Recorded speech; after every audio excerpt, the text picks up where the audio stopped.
खुशामदीद। आज के इस तज्ज़िये में हम एक बहुत ही ज़बरदस्त और फ़िक्र अंगेज़ मौजू पर बात करने वाले हैं।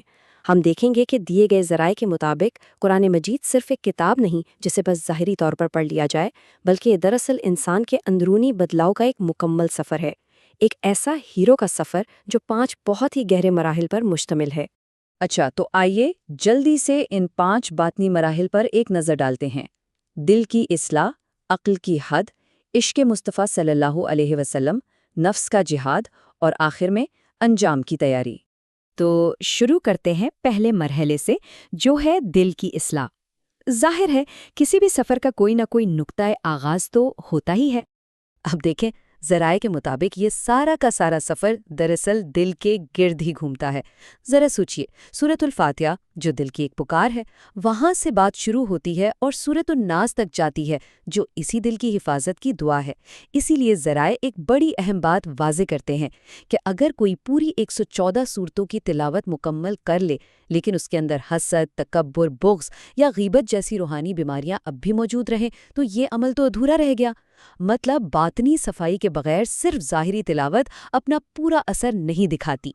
और यहाँ ज़राए एक बहुत ही कमाल का इस्तिआरा पेश करते हैं कि कुरान दरअसल एक रूहानी आईना है। मतलब इसका असल मकसद ये है कि हम इसमें अपने अंदर के ऐब देखें, अपना मुहासबा करें, ना कि इसे एक ऐसा टूल बना लें जिससे बस दूसरों की खामियां तलाश की जाएं या उन पर बिला वजह तनकीद की जाए। और इसी से जुड़ा है दिल के वुज़ू का तसव्वुर। अब देखें, जैसे ज़ाहिरी इबादत के लिए जिस्म का पाक होना ज़रूरी है ना, बिल्कुल इसी तरह बातनी नूर हासिल करने के लिए दिल का वुज़ू भी लाजमी है। और ये वुज़ू पानी से नहीं, बल्कि सच्चे इस्तिग़फ़ार और आजिज़ी से होता है। जब तक ये बर्तन अंदर से पाक होकर कल्बे सलीम यानी एक पाक दिल नहीं बन जाता, तब तक इलाही नूर का उसमें उतरना मुमकिन नहीं। चलिए, अब बढ़ते हैं दूसरे मरहले की तरफ, अक्ल की हद, यानी वो सरहद जहां मंतिक खत्म हो जाती है। अकल बला शुबा एक बहुत बड़ी नेमत है, इसमें तो कोई शक नहीं। लेकिन ज़राए हमें बताते हैं कि इसकी भी एक हद है। ये मादी दुनिया तक महदूद है। जैसे होता है ना कि एक ख़ास हद के बाद GPS के सिग्नल्स आना बंद हो जाते हैं, बिल्कुल वैसे ही गैब और इलाही हिकमत के सामने अकल के पर जलने लगते हैं। हज़रत मूसा और हज़रत खिज़र अलैहिस्सलाम का वाक़या जो बयान किया गया है, वो इस हकीकत की बेहतरीन और वाज़ेह मिसाल है। तो फिर असल कामयाबी क्या है? हकीकी कामयाबी तब मिलती है जब इंसान अपनी अक्ल को वही के बिल्कुल ताबे कर दे और आजिज़ी से ये पुकार उठे कि या अल्लाह, मेरी अक्ल यहाँ रुक गई, अब तेरा नूर शुरू होता है। कहने का मकसद ये है कि अक्ल को हतमी जज नहीं बनना चाहिए, बल्कि उसे वही का खादिम बनकर रहना चाहिए। अब आते हैं तीसरे मरहले पर, जो इस पूरे सफ़र का मरकज़ी महवर है, इश्क़ मुस्तफ़ा सल्लल्लाहु अलैहि वसल्लम। यही वो रहनुमाई का नूर है।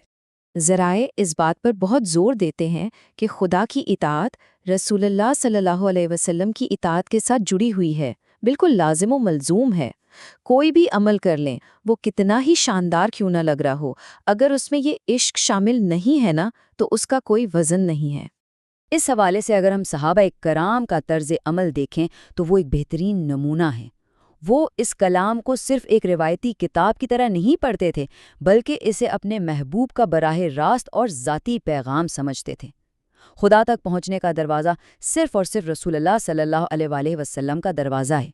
और इसीलिए ज़ुराया ये बड़ी खूबसूरत नसीहत भी करते हैं कि बच्चों को कलाम पाक सिखाने से पहले उनके दिलों में इस इश्क की तालीम दी जानी चाहिए। ठीक है, अब हम पहुँचे हैं चौथे मरहले पर, नफ्स का जिहाद। ये वो हतमी मार्का है जो हर इंसान को लड़ना है। अब इस तज्ज़िये का एक बहुत ही दिलचस्प पहलू देखिए।